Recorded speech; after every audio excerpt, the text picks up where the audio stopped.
Pas comme ça, on n'intervient pas comme ça. Oui. Juste Bambo, vous pensez que non, on doit garder l'information jusqu'à quand, alors que la population a soif de connaître ce qui s'est passé à Kimongo, et vous pensez que le gouvernement a le devoir de garder cette information. Merci Juste Bambo. Oui, moi je suis seulement heureux de constater que Juste nous rejoint en disant que la communication n'était pas bonne, et quand il dit quoi que il dit que concernant l'Angola, la situation ne voulait pas, le gouvernement ne voulait pas jeter l'huile sur le feu, ceci, cela. Non, le gouvernement, il faut aussi le dire. Comment est-ce que tu interprètes le fait que c'est un ministre qui te dit, dis-moi, toi qui es journaliste, qu'est-ce qui se passe à Kimongo?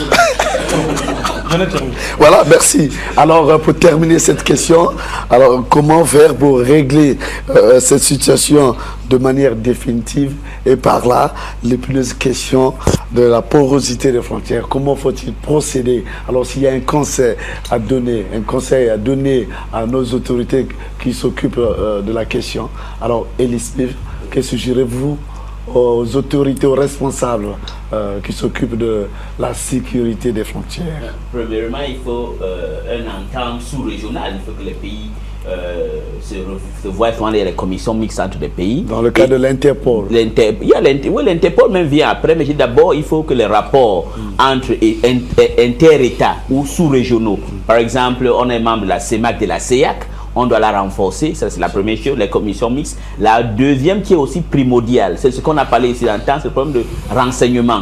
Parce que quand vous avez une ambassade à Luanda, ce n'est pas que l'on envoie les gens là-bas pour aller vivre dans les hôtels là-bas, c'est pour travailler. Mais la grande question qu'on pose, est-ce que les gens qu'on les envoie là-bas ont des moyens? Ce n'est pas parce qu'ils ne sont pas compétents.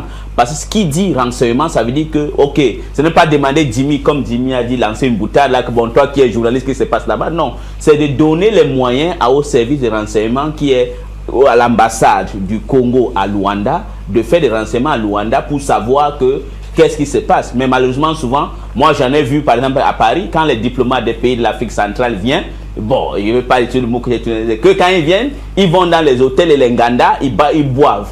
Un bon service de renseignement, c'est un service de renseignement qui est proactif. Ça veut dire que tu fais comme les Américains le font, tu commences à réfléchir à long terme, tu as les amis introduits dans les milieux qui peuvent te dire que, écoute, voilà ce que les Rwandais sont en train de préparer, voici ce que les gens de la République démocratique du Congo préparent, voici ce que les Camerounais préparent, voici ce que les Soudanais préparent, voici ce que les Centrafricains sont en train de préparer. Merci. Si on le fait, ça serait bien. C'est très bien, Elie Smith.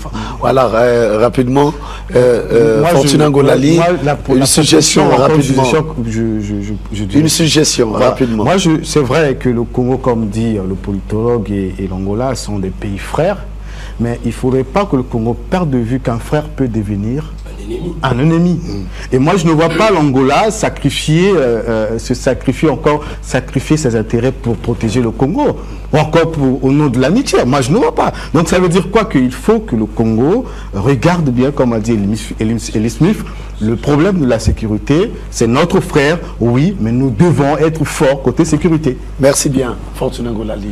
Romy Kokilas, une suggestion rapidement. Une suggestion, je pense qu'il est temps que le Congo travaille de concert avec les pays frontaliers. Ils vont s'aider de part et d'autre, et ensuite placer au niveau de nos frontières des spécialistes, des équipes qu'il faut, parce que partout vous allez constater que nous avons des frontières vides. Lorsqu'on parle de la porosité des frontières, en fait il s'agit des éléments qui manquent sur le terrain. Donc je crois que c'est une grande question. Il faut un peu éclater toutes ces troupes qu'on trouve à Brazzaville qui donnent l'impression que le Congo c'est Brazzaville. Tous les corps sont ici. On a besoin réellement des gardes frontières, la police, tous ces corps là-bas au niveau des frontières pour faire ces rapports. Parce que lorsque vous parlez du service de renseignement, je vais chuter, mais il faudrait qu'il y ait des troupes armées au niveau de ces frontières pour éviter de telles incursions. Pour terminer, il faut surtout que le Congo contrôle les étrangers qui sont dans notre pays. Qu'est-ce qu'ils font? Parce que M. Smith n'arrête de le dire, parce qu'il est souvent honnête, je le vois souvent honnête dans la recherche, et mon frère aussi le dit. Mais effectivement, il y a ces actions que le Congo ne se rend pas compte. Mais un jour, il peut y avoir des affronts ici entre étrangers et étrangers. Ça peut susciter beaucoup de choses. Et vous savez que si on ne contrôle pas les étrangers, ça peut soulever tout un pouvoir, tout un régime. Merci. Merci. Justement, nous accordons la parole à Alphonse Ndongo pour suggérer, sinon donner des suggestions, faire des suggestions à l'endroit de ceux-là même qui ont la responsabilité de pouvoir gérer notre État?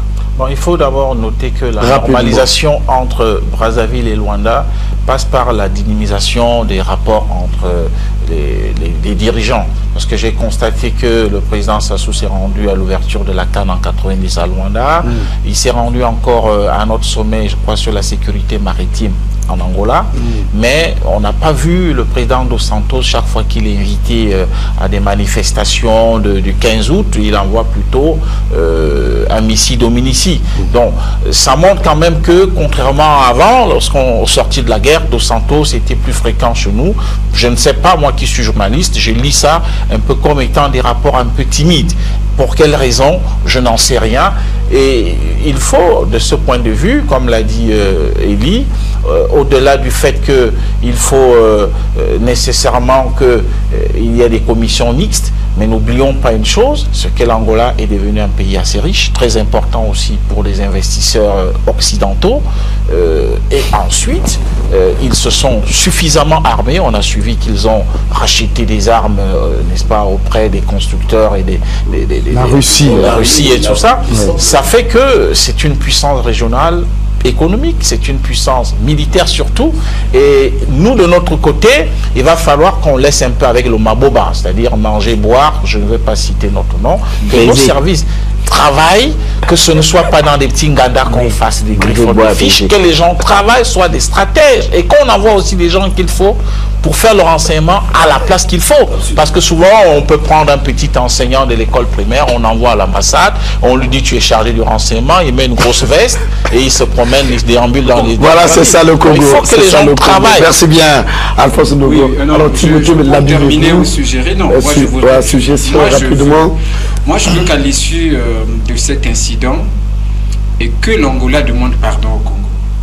Parce que le Congo a beaucoup fait pour cette partie de l'Afrique. C'est toi, tu maîtrises les causes. Tu maîtrises les causes de cette question. Grâce au Congo, l'Angola est indépendante en 1975. Grâce au Congo, il y a eu fin en Afrique du Sud de l'apartheid. Grâce également au Congo, la Namibie a été libérée. Alors, tous ces pays de l'Afrique australe. Donc, pour dire que le Congo, en fait, je ne sais pas, nous n'avons jamais provoqué. Nous n'avons jamais provoqué. Vous ne maîtrisez pas ce qui s'est passé. Vous n'avez jamais provoqué, vous laissez les gens venir chez vous, créer des problèmes. Il est tout à fait normal que la défense nationale fasse son travail, que nos frontières soient sécurisées. Le pays est comme une parcelle. On ne peut pas, tu peux pas être dans ta parcelle et voir quelqu'un avec un sac sur la tête, il va jusque rentrer dans la chambre, tu vas dire comment? Même lorsque vous êtes au village où il n'y a pas de mur, mais un voisin qui passe dans ta parcelle, tu connais que ça c'est le voisin timide qui va dans l'autre parcelle. Mais si c'est une autre face, tu dois l'interroger, mais tu sors d'où et tu vas où? Or chez nous, on a l'impression qu'on peut partir, on peut traverser 3-4 parcelles, on ne t'interroge pas et tu t'installes. Et ça, c'est ce que nous déplorons. Mais, j'aurais été il faut qu'il y ait une rencontre. Je crois qu'il y en aura. Il faut que l'Angola demande pardon au Congo. Merci. Dans le cadre de la commission mixte, certainement. Bon, moi, voilà. J'ai seulement constaté que Ernest Mochard, mon confrère a voulu prendre l'affaire, c'est des justes. Bon, je ne mets pas de la politique, mais je voudrais plutôt dire qu'au niveau de l'État, au lieu de mettre des agents de renseignement derrière les journalistes, d'avoir certains hommes politiques qui ne sont pas dangereux. Donc, derrière les hommes politiques qui ne sont pas pourtant dangereux, mais je crois qu'il faut renforcer la sécurité au niveau des frontières, parce que les grands dangers, c'est ça.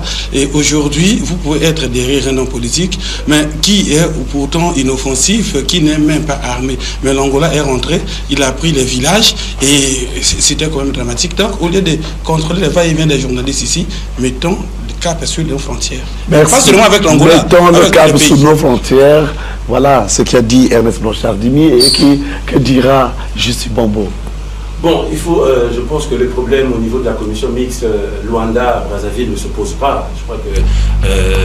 je ne suis pas comme un diplomate, c'est pas possible. Les problèmes ne se posent pas. Je pense plutôt... ma suggestion elle est simple. Ma suggestion... Je vous en prie, il est question de faire une suggestion. Voilà, Aussi simple. Sauf que ma suggestion elle est simple. Oui. Je pense que le Congo doit plutôt chercher à regarder, à maîtriser ce que les étrangers, on va dire entre guillemets, font dans notre pays. Il y a cet article-là qui est quand même qui doit nous interpeller. J'ai pris cet article des dépêches de Brazzaville et j'aborde dans le même sens qu'Elie. C'est-à-dire qu'on nous dit qu'il y a 26 mosquées à Brazzaville. Et nous savons, et nous savons bien que dans ces mosquées, comme en Europe, c'est souvent le lit de ce qu'on appelle des intégristes. Donc le Congo devait avoir à gagner en cherchant à maîtriser mieux ce qui se fait à l'intérieur de notre pays. Ce qui se fait à l'intérieur de notre pays, parce qu'on ne peut pas laisser. Vous savez, il y a un article, un article qui est passé à RFI, heureusement encore, pour parler du flux d'argent qui sort du Congo pour aller vers l'extérieur. Parce que nous voyons qu'il y a maintenant une prolifération des agences de microfinance pour transférer de l'argent. Et nous remarquons qu'il y a beaucoup d'argent qui sort de notre pays, pour aller vers l'extérieur. Alors que normalement, le pays devait plutôt chercher à recueillir beaucoup d'argent. Donc je crois que ma suggestion est simple. Il faut qu'on arrive à regarder, au-delà de tout ce que nous avons vu, qu'on arrive à regarder pour maîtriser. Il y a Alphonse qui a parlé tantôt des Rwandais. Mais pourquoi est-ce qu'ils ont des magasins et ils vendent à prix discount? La suggestion, c'est laquelle? La suggestion, c'est que on doit. Je crois qu'il y a c'est pléthorique, hein, les trucs de sécurité, les organismes de sécurité dans notre pays. On a le Conseil national de sécurité, on a la sécurité d'État, on a des sécurités. Il y en a plein. Mais je pense plutôt, peut-être qu'ils n'ont pas de moyens. Mais je pense que ce que nous devons chercher à regarder, c'est d'abord de voir ce qui se fait dans notre pays. Pourquoi est-ce qu'il y a beaucoup d'étrangers et ces étrangers sont des personnes qui ont de l'argent? Où est-ce que ces étrangers trouvent cet argent? Comment est-ce qu'on arrive à construire autant de mosquées dans notre capitale, alors que nous savons que dans ces mosquées, c'est souvent le lit des islamistes. Donc, il faut qu'on regarde ces problèmes. Merci, juste. L'UPADES, l'Union